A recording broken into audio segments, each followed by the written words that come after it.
নামি দামি নিশিরাতের নির্বাচন দিয়ে শুরু শেখ হাসিনা ও আওয়ামী লীগের শাসনামল। ভোটবিহীন বারবার নির্বাচন করা এবং সেই নির্বাচনে একই সরকার একাধিকবার ক্ষমতায় বসার ইতিহাস বিশ্ব রাজনীতিতে সত্যিই বিরল। বাংলাদেশের রাজনীতির ইতিহাসে শেখ হাসিনার শাসনামল দীর্ঘ 15 বছর পার করেছে, যা শুধু সময়ের গণ্ডিতে সীমাবদ্ধ ছিল না, বরং একটি অধ্যায় যেন রহস্যের কুয়াশায় মোড়ানো ছিল।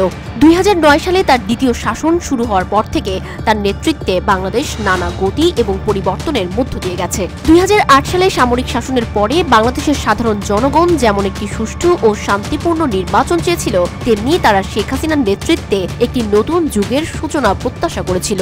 কিন্তু প্রশ্ন ওঠে, আসলেই কি বাংলাদেশের জনগণ তাদের আকাঙ্ক্ষিত সেই সুষ্ঠু শাসন দেখেছিল? 2018 সালের একাদশ সংসদ নির্বাচন ছিল বাংলাদেশের ইতিহাসে অন্যতম বিতর্কিত নির্বাচনী ঘটনা, যার ফলাফল এবং প্রক্রিয়া নিয়ে নানা প্রশ্ন এখনও রয়ে গেছে। বিভিন্ন এলাকায় অস্বাভাবিক ফলাফল এবং ভোট কারচুপি নিয়ে বিতর্ক চললেও এর সঙ্গে যুক্ত থাকা আমলাদের বিরুদ্ধে কার্যকর কোনো পদক্ষেপ নেওয়া হয়নি। বরিশাল 1 আসনের নির্বাচন তার অন্যতম উদাহরণ, যেখানে শেখ হাসিনার ফুফাতো ভাই আবুল হাসানাত আবদুল্লাহ 2,05,502 ভোটের বিপরীতে নিকটতম প্রতিদ্বন্দ্বী বিএনপির প্রার্থী জহিরুদ্দিন স্বপন মাত্র 1,305 ভোট পেয়ে পরাজিত হন। এ ধরনের অস্বাভাবিক ফলাফল কোনো প্রাকৃতিক ঘটনা হতে পারে না। এটি ছিল পূর্ব পরিকল্পিত ভোট কারচুপি এবং তার সঙ্গে সংশ্লিষ্ট ছিলেন নির্বাচন কর্মকর্তারা। একাদশ সংসদ নির্বাচনের সময় অন্যান্য রিটার্নিং কর্মকর্তাদের ভূমিকা ছিল সমানভাবে বিতর্কিত।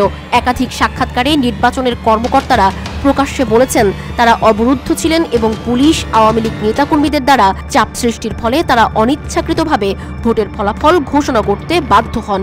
এর মধ্যে এমনও অভিযোগ পাওয়া যায়, আইনশৃঙ্খলা রক্ষাকারী বাহিনীর সদস্যরা নাকি নির্বাচনী প্রক্রিয়াকে প্রভাবিত করার জন্য নগদ অর্থ গ্রহণ করেন। এরই মধ্যে অন্তর্বর্তী সরকারের উপদেষ্টা আসিফ নজরুল জানান, যেসব কর্মকর্তা ভোট কারচুপিতে জড়িত ছিলেন তাদের বিরুদ্ধে ব্যবস্থা গ্রহণের নীতিগত সিদ্ধান্ত রয়েছে। তবে এই ব্যবস্থা কবে এবং কিভাবে বাস্তবায়িত হবে তা এখনো স্পষ্ট নয়।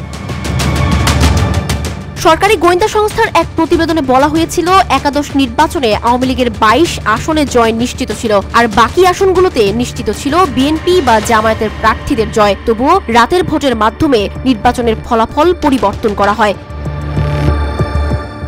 এই নির্বাচনেও সারা দেশের বিভিন্ন কেন্দ্রে এমন কিছু ঘটনা ঘটেছে যেখানে ভোটদানকারীরা সেনাবাহিনীর কাছে সাহায্য চাইতে গিয়ে কোনো প্রতিকার পাননি। পুলিশের সহায়তায় ভোট বাক্স ভর্তি করা এবং ভোটারদের ঠেকিয়ে দেয়া ছিল ব্যাপকভাবে প্রচলিত।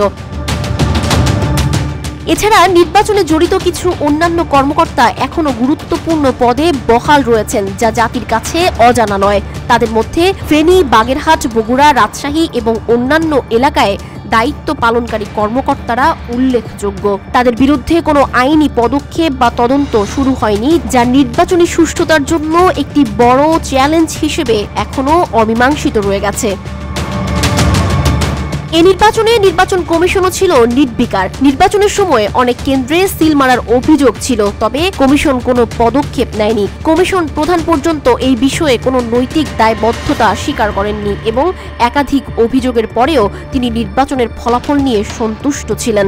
নির্বাচনের পর নির্বাচনী অনিয়মের বিরুদ্ধে কিছু পদক্ষেপ নিলেও আইন প্রয়োগকারী সংস্থার কর্মীরা সেই সময় পুরো নির্বাচনী প্রক্রিয়ায় সক্রিয় অংশগ্রহণ করেছেন।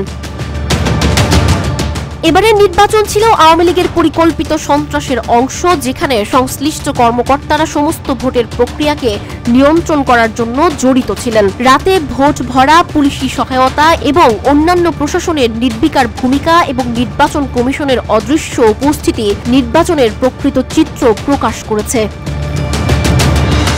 বিগত নির্বাচনের এটি মাত্র একটি চিত্র, যেখানে আমলা এবং নির্বাচনী কর্মকর্তারা কোনো প্রকার দায়িত্ববোধের জায়গায় দাঁড়াননি। এক্ষেত্রে পরবর্তীতে কেবল আদালত বা সরকারি তদন্তই হয়তো সত্য প্রকাশের সঠিক পথ দেখাতে পারবেন।